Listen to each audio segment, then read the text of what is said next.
السلام عليكم ورحمة الله وبركاته. اللهم صل وسلم على سيدنا محمد. معلش بقى انا بتأخر عليكم وتعبانة والله، حتى صوتي باين عليا، فعشان عندي برد بقى وتعبانة فقررت ان انا اعمل سمك يعني عشان البرد ما يمشيش يعني. وحشتوني والله بقالي كتير. نفسي انزل لكم فيديوهات كده وان شاء الله ننزل على طول بإذن الله. احنا النهاردة عملنا سمك اللي هو البولتي المشط دوت، حاجة بسيطة كده وسهلة وما خدتش فعلا اي وقت، فانا قلت اعمله بطريقة جديدة. طبعا عشان كنت هعمله مقلي بقى، وقلت بقى هيهدر زيت بقى وكده، انتوا فاهمين بقى، مش عايزين نتكلم في الاسعار يعني. فقلنا نعمله صينية كده بسيطة وسهلة بطريقة يعني ما خدتش اي وقت. طبعا حبيت ان انا اعمله بقى ولا اعمل كبة ولا اي حاجة في الهون. عملت كام تومية كده مع قرن فلفل مع مع طاية، وهي دقيتهم كويس جدا كده زي ما انتم شايفين، عادي ضرب خشن مش ناعم. وابتديت ان انا احشي السمك بتاعي. انا كنت جايبه 3 سمكات بس، لان ما كنتش هاكل يعني سمك. كنت جايبه 3 سمكات بس، وقطعتهم نصين ونضفتهم كويس جدا بالخل وبالثوم، بالخل وبالملح وبالليمون، وظبطتهم كويس قوي. وابتديت ان انا احشيهم كده زي ما انتم شايفين. حطيت طبعا في الخلطه فلفل وكمون وليمون وملح وكده، وظبطت الخلطه بتاعه السمك. بس بصراحه انا ما حطيتش بهارات سمك، انا اكتفيت بالخلطه دي. ورشيت نقطة زيت كده صغيرة، وبديت ان انا اقطع طبقات ترانشات وكده، واقطع بصل واقطع ليمون، وابتديت ان انا وفلفل وكده. ما تنسوش بقى اللايك يا جماعة بقى والشير والاشتراك في القناة ان شاء الله. اعذرني طبعا عشان انا صوتي تعبان اهو. قطعت بقى اللي عندك بقى قطعيه يعني، وفي ناس بتحط بطاطس والكلام ده كله مفيش مشكلة. بصراحة انا عملت رز شعرية عادي، انا مصورتوش. بس انتي بقى ممكن تعملي رز اصفر بجزر، ممكن تعملي رز ببصل، اللي انتي حباه. هي انا بس الفكرة ان هي اكلة سهلة وسريعة وبسيطة جدا، ومش بتاخد اي وقت فعلا يعني، ما خدتش وقت خالص. جبت بقى اللي هو الليمون دوت زي ما انتم شايفين كده، ورحت بقى حاطاه كده ونقطة زيت صغيرة. طبعا انا وحطيت بقى هو زي ما انتم شايفين فلفل وكمون وشطة كده على الوش، يعني شوية حاجات خفيفة كده وملح، رغم ان احنا متبلين الملح بتاعتنا بالسمك بتاعنا، بس قلنا نتبل بالحاجة. هنعمل بقى طبق سلطة بقى تحفة كده جميل جدا جدا. وطبعا بقى بصوا، كان عندي برد كلت طبق السلطة ده، يعني البصل كان مشكلة. انا مش بقطع ولا كبير ولا صغير يعني، انا بقطع كده، مش ما كنتش عايزة اقطع قطع صغيرة بصراحة يعني. كنت بعمل طبق سلطة حلو كده.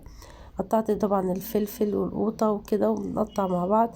اللي انتي عندك بقى حطي، عندك كابوتشا حطي. انا خدت شوية الفلفل، قرن الفلفل ده نصه بس عشان حراق وكده، قلت لو حد اطفال كلوا ولا حاجة. قعدت طبعا بدلته بفلفل تاني، فلفل اللي هو الاحمر والفلفل اللي هو الاخضر. وبس كده بقى، وظبطنا بقى الدنيا بقى. بصراحة كانت أكلة ممتازة يعني، ما كانش فيها أي اعتراض يعني، كانت تحفة بصراحة يعني.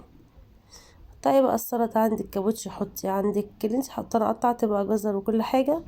ده بقى يا جماعة بصل فوق الفظيع يعني، ما كنتش باكل بصراحة البصل يعني، بس البصل اللي هو الأخضر الطويل ده كان ممتاز ممتاز ممتاز في السلطة.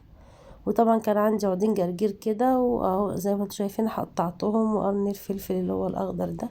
بص انا كنت بقطع بصراحة، ما كنتش عايزة اقطع الجزر مكعبات صغيرة، فيعني قلت اما ابشره احسن يعني.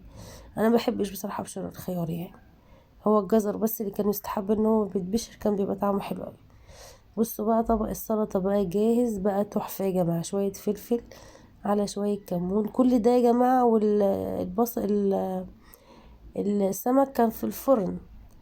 فبصراحة انا كنت مسخنة مية في الكتل، فحطيت نص كوباية مية بس فقط لا غير، مش اكتر من كده. طبعا احنا حطينا بقى شوية خل وشوية مية وشوية زيت، وظبطنا وقلبنا. وبصوا طبق سلطة ممتاز ممتاز ممتاز ممتاز. طبعا انا تبلته عشان كنت خلاص هناكله دلوقتي يعني. بس انتي طبعا لو السلطة هتاخد معاكي وقت مثلا، جهزتيها وهتحطيها مثلا في التلاجة شوية لحد ما تخلصي الاكل وكده، ما تحطيش فيها ملح او اي حاجة عشان ما تنزلش المية بتاعتها. اهو كده بقى الصينية طلعت كده من الفرن. انا عايزه اقول لكم ان الله اكبر الله اكبر، كانت طعمها تحفه تحفه، وكانت تسويتها جميله جدا، وفعليا ما خدتش اي وقت خالص. طبعا انا كنت جايبه السمك اصلا متنضف، يعني متنضف كده التنظيف العادي اللي عند الراجل، بس انا طبعا كملت تنظيفه في البيت بقى وكده، وظبطت الدنيا وغسلته كويس جدا مره واتنين وتلاته. فكان اللي هو ما كانش يعني قصدي من الكلام، يعني ما كانش هياخد مني مجهود خالص. وتروح حطيه مع التوم بتاعه، وتحطي بقى الخضرة اللي انت حابة تحطيها. طبعا الخضرة دي بتتاكل مش بتترمي خالص، طعمها حلو قوي. وطبعا الصوص بتاع السمك كان فوق الممتاز، انا حبيت ان انا احطه لكم في بوله صغيره عشان تعرفوه، كان تحفه جدا. طبعا كميه الرز طبعا لفرد واحد، وحطيت بقى نص السمكية، يعني وجبه كانت سهله وبسيطه مش عايزين طبعا نتكلم، بس هي ما كانتش مكلفه جدا خالص. هو ده كان كيلو سمك بس، فما كانش اكتر من كده. احنا 4 افراد، فبصراحة كفى وفاض يعني. فبألف هنا وشفا، يا رب تكون طريقة سهلة وعجبكم، وهي فكرة من ضمن الأفكار اللي أي حد بيقدمها. يا رب يكون الفكرة حلوة وتجربوها، وتكتبوا لي إن شاء الله في الكومنتات وفي التعليقات ايه رأيكم. ومتنسوش بقى يا جماعة وانتوا بتتفرجوا كده على الفيديو تدوسوا لايك. بصوا الشوربة كانت فوق الممتازة، بصوا الشوربة عاملة ازاي. على فكرة كنت انا اكلتها فعلا، ما كنتش هاكل سمك، بس بصراحة السمك مع السلطة مع الحاجات دي، بصوا استوت ازاي. انا بوريكم بس ان هي استوت، ما خدتش 10 دقايق، ما فيش تقريبا 10 دقايق في الفرن، ما خدتش وقت خالص. فكانت جميلة وكان طعمها حلو جدا. كل يوم نقعد نقول هنعمل اكل ايه، هنعمل اكل ايه، هنعمل اكل ايه. فالحمد لله بنوصل لحل ان شاء الله. تصبحوا على الف خير، ورب يكون الفيديو عجبكم، وانتظروا فيديو جديد ان شاء الله. مع الف خير، مع السلامة.